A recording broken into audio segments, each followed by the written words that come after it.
Sir Sitaramayya గారు, ఏదైతే ఇవాళ భోగాపురం ఎయిర్పోర్టు ప్రధానమంత్రి గారు జాతికి అంకితం చేయబోతున్నారు, దాన్ని ఎలా చూడొచ్చు అంటారు?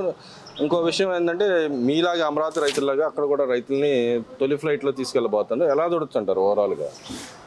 ఇవాళ ఒక పండగ వాతావరణం అండి చెప్పాలంటే. ఒక అంతర్జాతీయ విమానాశ్రయం భోగాపురంలో బాబుగారు ఎక్కిన 2 సంవత్సరాల్లో పూర్తి చేయటం అంటే చాలా గొప్పతనం అండి. అది ఇప్పుడు ఒక విజన్ ఉన్న నాయకుడు కాబట్టి ఆయన చాలా అది ఆగమేఘాల మీద దాన్ని తయారు చేసి అలా మోడీ గారి ద్వారాగా శంకుస్థాపన చేసి అక్కడ రైతులను కూడా ఫ్లైట్లో తీసుకెళ్తాం చాలా సంతోషము, శుభదాయకం అండి. అప్పుడు రోజుల్లో జగన్మోహన్ రెడ్డి గారు ఎర్రబోసురాని దగ్గరికి ఎయిర్పోర్టా అన్నట్టుగా రైతులను కూడా భూములు ఇవ్వనీయకుండా వాళ్ళని రెచ్చగొట్టి ఎన్నో ఆటంకాలు గురి చేశాడు. అది మేము మర్చిపోలేమండి. ఆ రోజు కొంతమంది వైసీపీ నాయకులను రెచ్చగొట్టేసి రైతుల్ని మీరు నష్టపోతారు ఇవ్వద్దని చెప్పి నానా అసలు ఒక రకం చెప్పాలంటే అన్ని రకాలుగా ఆగం చేసి ఇప్పుడేమో నా వల్లనే అవుతుంది, ఇది నా వల్లనే భోగాపురం ఎయిర్పోర్టు అయినట్టుగా మన ఈ బొత్స సత్యనారాయణ వీళ్ళందరూ మాట్లాడుతున్నారులేండి. ఇవన్నీ నమ్మే పరిస్థితి లేదులేండి. అభివృద్ధి చేసింది ఎవరో ఏందనేది పూర్తిగా అందరికీ అర్థమవుతుంది, అందరికీ తెలుస్తుంది. వీళ్ళు మాట్లాడే మాటలు ఎవరో నమ్మబుద్ధి కాదు. ఒక అంతర్జాతీయ విమానాశ్రయం విశాఖపట్నానికి చేయటం చాలా సంతోషదాయకం అండి. యాక్చువల్గా వాళ్ళు వైసీపీ నాయకులు కానీ వాళ్ళ పేపర్లో కానీ వదలగొడతా ఉన్నారు, మా నాయకుడు చేసింది మళ్ళీ క్రెడిట్ చోరీ పాల్పడుతున్నారు అని చెప్పి మళ్ళీ మాట్లాడుతూ ఉన్నారు. నిజంగానే మీరు అన్నట్టుగానే గతంలో అన్న రైతులను తచ్చుకొట్టి ఎవరైనా చేసిన పరిస్థితి మళ్ళీ ఇప్పుడు క్రెడిట్ కావాలని చెప్పి తిరుగుతూ ఉన్నారు, మాట్లాడుతున్నారు వాళ్ళ నాయకులు. ఎలా చూడొచ్చుంటారు? ఇప్పుడు అవన్నీ నమ్మే పరిస్థితి లేదండి. వాళ్ళు చేసే అన్ని అభివృద్ధి చేతగా 3 రాజధానులు అని చెప్పాడు, వైజాగ్ని అభివృద్ధి చేస్తా అన్నాడు, చేశాడా? ఒక వైజాగ్ నుండి, కర్నూలు నుండి, అమరావతి నుండి ఏది అభివృద్ధి చేశాడు ఆయన? ఎక్కడ చేశాడు? ఊరగా చేయటం తప్ప ఊరగా మాటలు తప్పితే చేత కాదు ఆయనకి పని. అసలు అభివృద్ధి అనేది తెలియకుండా ఏమి లేకుండా ఆయన ఇష్టం వచ్చినట్టుగా ఊరగా మాట్లాడుకుంటే అది ఎంతవరకు కరెక్ట్? ఇది మట్టికి కరెక్ట్ కాదు. వాళ్ళు ఏదో మేమేదో బగలు తీసాము, ఏదో అభివృద్ధి చేసాము అనే మాట ఉత్తమ మాట. అది అన్ని నమ్మే పరిస్థితి లేదు. అక్కడ రైతులు కూడా చాలా సంతోషంగా ఉంటున్నారు. ఇక్కడ అంత ముంగల ఉన్న రేట్లు ఎట్లా ఉండయి, ఇప్పుడు ఎయిర్పోర్ట్ వచ్చిన తర్వాత రేట్లు ఎట్లా ఉండయి. విజయనగరంలో వాళ్ళు భోగాపురం రైతులతో కూడా ఇందాక కొన్ని మీడియా సంస్థలు మేము కూడా విన్నాము, వాళ్ళు కూడా చాలా సంతోషంగా ఉంటున్నారు. వాళ్ళు అంత ముంగల జగన్మోహన్ రెడ్డి వైసీపీ వాళ్ళు చేసింది వాళ్ళని కనీసంగా భూసేకరణకి ఇవ్వడానికి కూడా రైతులు కూడా బాగానేకుండా ఎన్నో అడ్డంకులు సృష్టించారని చెప్పి ఆ రైతులే చెబుతున్నారు. మేము విన్నాం. అది క్రెడిట్ అంటే అసలు దాన్ని ఎట్లా నమ్ముతాం మేము? అంటే ఇంత అక్కసు దేనికంటారు? అభివృద్ధి జరుగుతుందని కూడా రైతులు మోసం చేస్తున్నారు, ఇటు పక్క ప్రజలను కూడా మోసం చేస్తున్నారు. అక్కడ ఉన్న ఉత్తరాంధ్ర డెవలప్మెంట్ కూడా అడ్డుకుంటామని కూడా మళ్ళీ క్రెడిట్ కావాలంటాను. ఎలా దొరుకుతుంటారు? అంటే ఏ రకంగా ఆయన మనస్తత్వం అంటారు అక్కడ? అసలు అది కాదండి, డైవర్షన్ పాలిటిక్స్ జగన్మోహన్ రెడ్డికి చెప్పాలంటే. మోడీ గారు ఎల్లుండి భోగాపురం ఎయిర్పోర్ట్ ప్రారంభోత్సవం రోజు శిథిలాపురాజుని పరామర్శించడానికి అప్పుడే పోవాలేనా? రాదు పోవచ్చుగా. దాన్ని చంద్రబాబు నాయుడు గారు ఓపెనింగ్ చేస్తున్నాడు, దాన్ని ఏదో రకంగా డైవర్షన్ చేయాలనే ఉద్దేశంతో నువ్వు బల ప్రదర్శన చేయడానికి పోయావు. కానీ అయ్యో బాబు, నువ్వు ఇదివరకు మామూలుగా ఎవరన్నా బయటకు వచ్చినా కానీ పరామర్శపడా కానీ చంద్రబాబు నాయుడు గారిని కుప్పం వెళ్ళటానికి వెళ్ళలేదు కదా నువ్వు. ఆయన నియోజకవర్గం తిరగనీయకుండా ఎయిర్పోర్ట్లు ఆఫ్ చేస్తే బస్సుల్లో కూడా బాగానీయకుండా అన్ని రకాలకు ఇబ్బంది గురి చేసావు. ఒక మాజీ ముఖ్యమంత్రి గారిని ఆయన ఇంట్లో నుంచి రానియకుండా రోడ్డు గేట్లకు తాళ్లు కట్టావు. అసలు నిన్న కూడా మమ్మల్ని అడ్డుకున్నారని చెప్పి వాళ్ళ నాయకులు అడ్డుకోవటం కాదండి, వాళ్ళు చేసింది అడ్డుకోవటం కాదు. అడ్డుకునే వాళ్ళు అయితే ఆయన ఇంటికాడి నుంచి ఒక్క అడుగు బయట పెట్టగలడా? చంద్రబాబు నాయుడు గారు అడ్డుకోగలిగితే ఆయన ఇంట్లో నుంచి బయటికి కలుగుతాడా? జనాల్ని కోట్ల రూపాయలు ఖర్చు పెట్టేసి జనాల్ని దోలుకొని వారికి పరామర్శకి వెళ్తే వెళ్ళవయా, జైలుకి వెళ్ళు.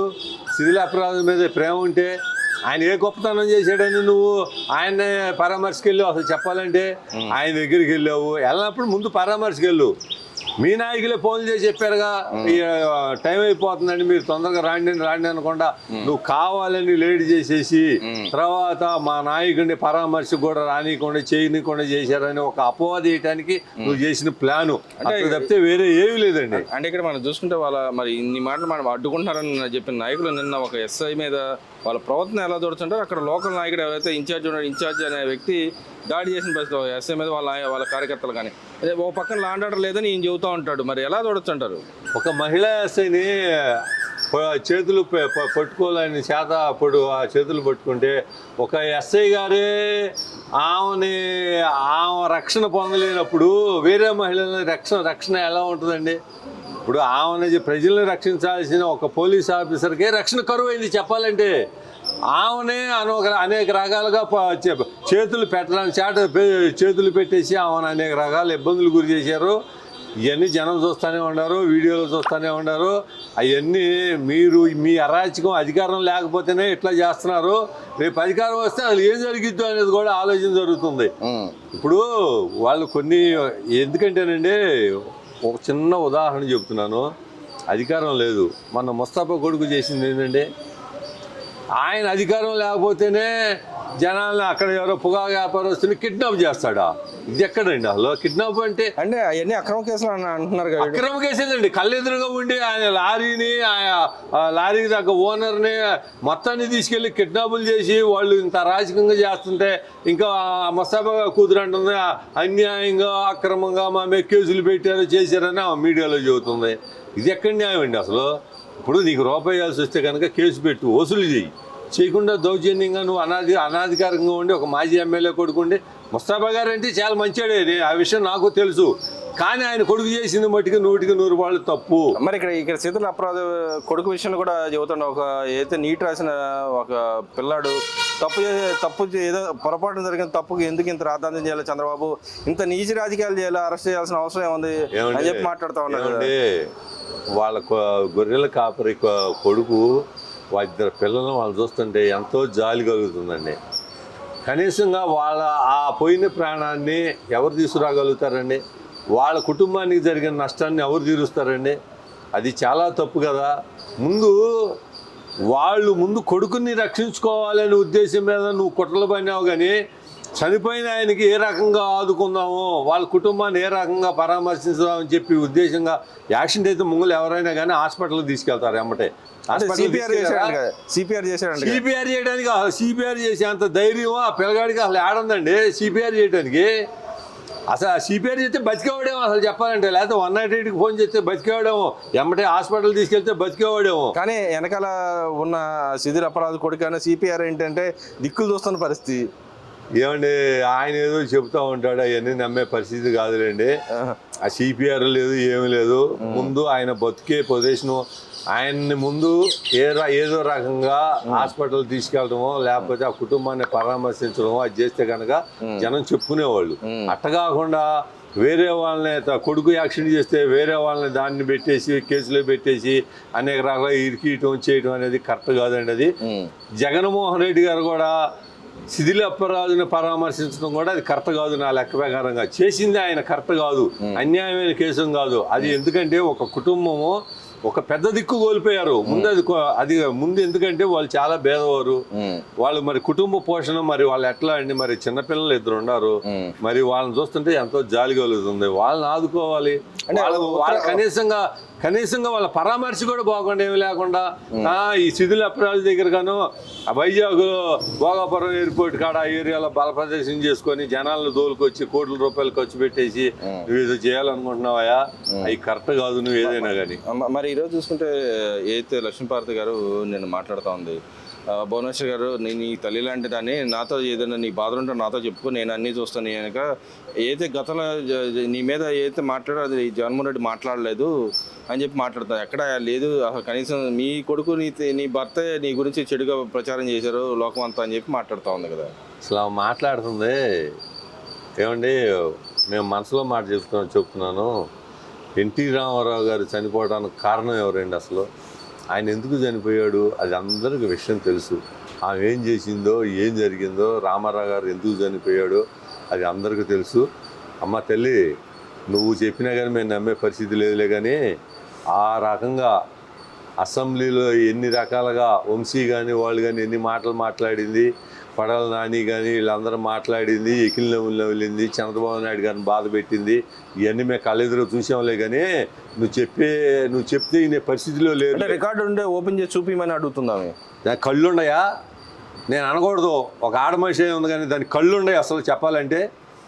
ఆ వజాన జనం, ఆంధ్రప్రదేశ్ ప్రజలు 5 కోట్ల ఆంధ్రులు ఆ వజాన విమర్శించి అన్ని రకాలుగా తిట్టి కళ్ళెదురుగా ఉండి ఆయన పార్టీ ఆఫీసులపై బాధపడి ఇన్ని రకాలుగా చేసి చెత్త కనుక మేము ఇన్నాళ్ళం కదా. ఇంకా చూపించేది ఏంది? మీడియాలో అవపడుతున్నాయి, ఇక చూపించాల్సింది. ఇంక నీకు చూపించేది ఏందని నాకు అర్థం కావట్లా. ఒక బోనమ్మ గారిని అనవసరంగా ఆమె లేనిపోయిన అభినందనలు చేసి అంటే కుటుంబాన్ని నువ్వు బయటికి లాగిన జగన్మోహన్ రెడ్డిని నువ్వు సమ్మతిస్తున్నావు అంటే నువ్వు అసలు మనిషివో పశువో అసలు మాకు అర్థం కావట్లా. అంటే ఇక్కడ గతంలో కూడా వైఎస్ఆర్ కూడా ఇలాగే తిట్టిన పరిస్థితి, వాళ్ళ అదే చంద్రబాబు నాయుడు గారు వాళ్ళ అమ్మని తిట్టించిన పరిస్థితి అసెంబ్లీ సాక్షిగా. జగన్మోహన్ రెడ్డి గారు అన్న ఇప్పుడు భువనేశ్వర్ గారిని తిట్టిన పరిస్థితి, వాళ్ళ భార్యను తిట్టిన పరిస్థితి. అయినా కూడా సమర్థించుకోవడానికి ఎలా దొరుకుతుంటారు? సాక్షాత్తు ఫ్యామిలీ మెంబర్ అని చెప్పుకునే తిరిగి లక్ష్మీపార్వతి కూడా ఇలా మాట్లాడుతాను ఎలా దొరుకుతుంది? అసలు ఫ్యామిలీ నెంబర్ ఆమె ఎందుకు అవుతుందండి? అసలు ఫ్యామిలీలో ఆమె అసలు ఎవరు ఎప్పుడైనా కానీ వాళ్ళ కుటుంబంలో ఏమన్నా అసలు రానిచ్చారు దగ్గరికి? ఆ ఫ్యామిలీ నెంబర్ ఎట్లా అయింది? అసలు ఏ రకంగా అయింది? ఆమె చెప్పుకుంటా ఉంది. చెప్పుకుంటే ఎవడ చెప్పుకున్నా కానీ చేసుకున్నా కానీ కరెక్ట్ కాదు కదండి. ఆమె చెప్పుకుంటే సరిపోయిందా ఏంది? అసలు ఆమె ఫ్యామిలీ నెంబర్ అయితే కనుక ఒక జగన్మోహన్ రెడ్డికి వైసీపీగా నువ్వు ఒక పదవిని తీసుకొని టీడీపీకి చంద్రబాబు నాయుడు గారు, ఎన్టీ రామారావు గారు తెలుగుదేశం పార్టీ స్థాపించిన పార్టీని వ్యతిరేకించి నువ్వు వైసీపీ పార్టీలో పోతే కనుక నువ్వు ఇంకా కుటుంబ సభ్యురాలు అంటావు. అసలు నిన్నెవరు నమ్ముతారమ్మా? అసలు దానికి ఎట్లా కుదిరిద్ది? నువ్వు మాట్లాడే మాటలు ఇవన్నీ కరెక్ట్ కాదు. నువ్వేదో జగన్మోహన్ రెడ్డిని వెనకేసుకొస్తే మళ్ళీ నీకేదో పదవులు వస్తాయని ఆయన అధికారంలోకి వచ్చేది లేదు, నీకు పదవులు వచ్చేది లేదు. నీ కర్మ అట్ట కాలాల్సిందే తప్పితే వేరే రకంగా లేదు అసలు.